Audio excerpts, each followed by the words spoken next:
Bago tayo magsimula, ipopromote ko lang ang aking online shop sa Shopee at sa TikTok, Miss the Queen PH. Meron po tayong mga power bracelets na ako mismo yung gumawa. So meron tayong mga bracelets for attracting money and abundance, mga pampaswerte.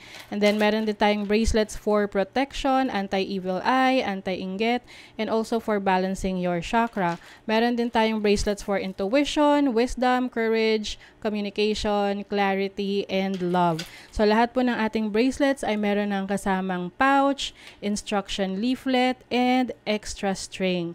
Ayan, meron din tayong mga intention oils and spell jar for prosperity and protection. So lahat po ng items ay cleansed and intention set na siya specifically to the buyer. So available to sa Shopee at sa TikTok shop. Link on the description. Thank you so much and happy shopping. Gemini, hi. Welcome to Mr. Queen PH. At ito ang inyong energy update for October 16 to 23, 2023. This is a general reading. Just take what resonates.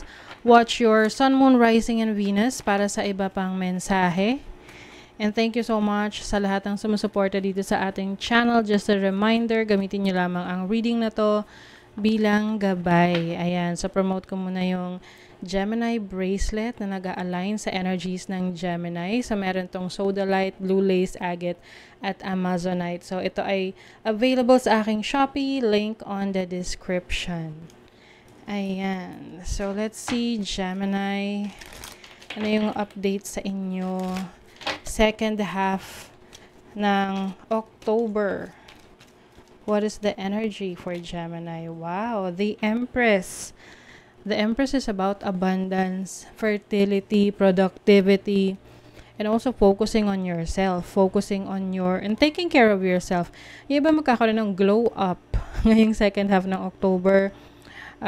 You feel so productive. Maraming mga nagbubunga na mga pinaghirapan ninyo in the past. Kumbaga, nagtanim ka nung mga nakaraan. Tapos, ito yung harvest season for some of you. Okay? Let's see your challenge. Ano yung challenge ng mga Gemini? Ano yung challenge? You have the Page of Swords. Nako, mukhang maraming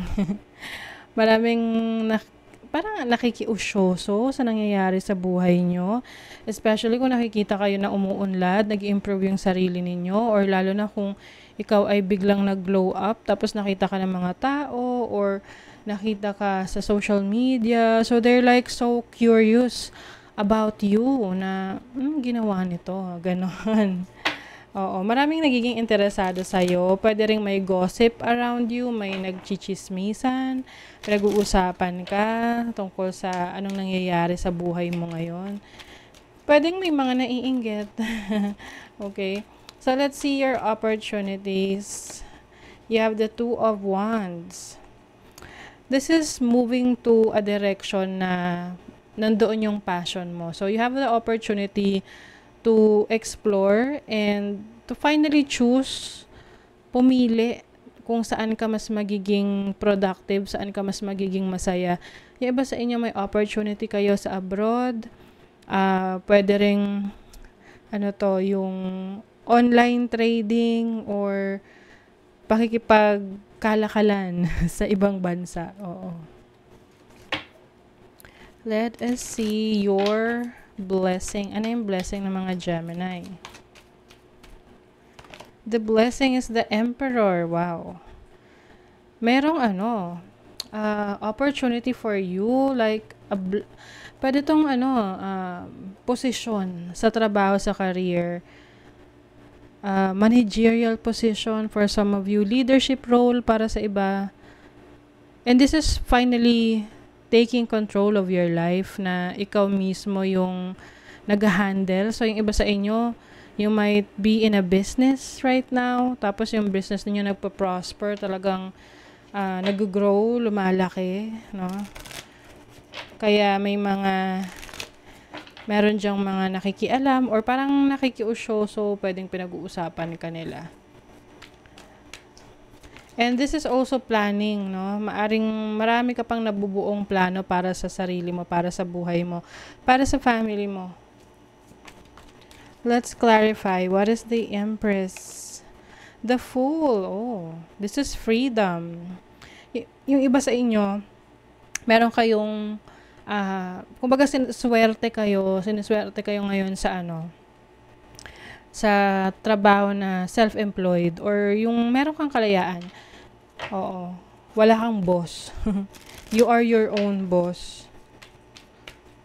And this is also following your passion. So, maaring you are finally following your passion kung saan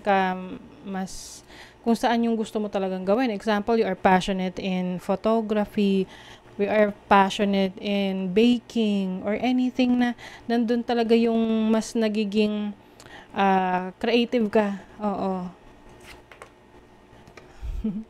You have the 9 of Cups, o yung iba sa inyo usap-usapan kayo sa mga gatherings. Oo. Sa mga yung mga nagtitipon-tipon na mga pwedeng magkakaibigan, ganyan. And merong pwedeng meron kang malapit na tao sa buhay mo na pwedeng hindi rin siya masyadong mapagkakatiwalaan. Pwedeng siya yung parang nakikiusyoso lang.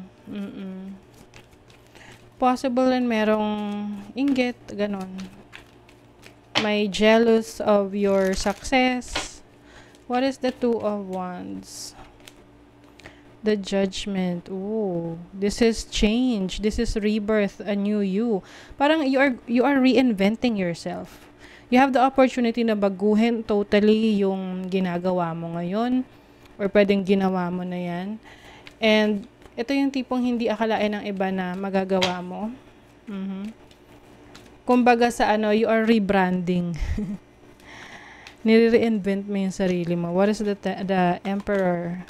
Oh, the 10 of Cups. Happiness, fulfillment. Okay? In your family life. Yung iba sa inyo, meron kayong wish na matutupad, no? Ngayong second half. Especially if this is related to your family, pwedeng meron kayong ma-acquire na property, lupain, bahay, ganyan. Let's see what else. Gemini. 9th house, exploration. Wow. So, yung iba may travel opportunities with your family, no? Oo. And this is also learning. Meron kang i-explore pa, higher learning. Yung mga may plano dyan na mag-enroll ng master's degree, doctorate's degree, or anything na makakapagpa-improve or makakapag-upgrade ng knowledge mo. Retrograde review. Meron ka mga i-reassess na mga naging decisions mo in the past. And yung mga decisions mo na yun, yung mga ginawa mo na yun, i-review mo yan kung alin doon yung dapat mong i-take, ano yung dapat mong i-let go. Okay? Kung ano yung mga life lessons mo, yun yung dadalhin mo moving forward. At kung ano yung dapat na anything negative or toxic sa'yo, you're going to let that go. Yes, you also have transits, climate. So I feel like at this time, you're very active. No? Very active ka sa mga, kumbaga mayroon kang awareness sa nangyayari sa'yo. And alam mo kung which direction yung iti-take mo ngayon. Kung saang landas ka. Anong landas ang tatahakin mo. In making decisions in your business or career, you have to follow your gut, your instinct. Kasi yung iba sa inyo, you are highly intuitive. Malakas yung inyong psychic abilities. Meron kayong kakayanan na malaman kung ano yung makakabuti para sa inyo. So, pagdating rin sa mga feelings ninyo, dapat alam nyo rin kung paano isa-set aside yung feelings, yung emotions nyo towards someone or something related sa trabaho. Oo, medyo maging maingat, mas maging professional sa work, sa career, sa business, sa pag-handle ng finances mo. Huwag mong hayaan na mag-dictate yung emotions mo sa spending habits mo. Okay?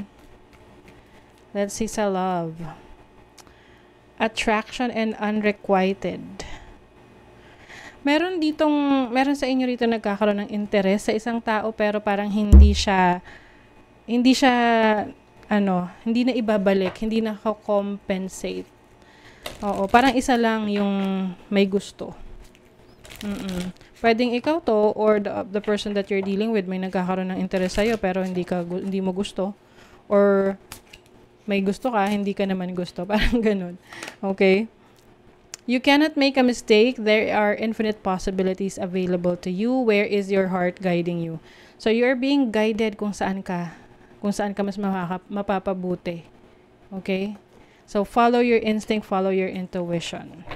So, that is your reading, Gemini. Kung nagustuhan nyo ito, naka-resonate kayo, mag-comment kayo dyan, like, share, subscribe para lagi kayong updated sa ating mga readings. Thank you so much, Gemini. See you again.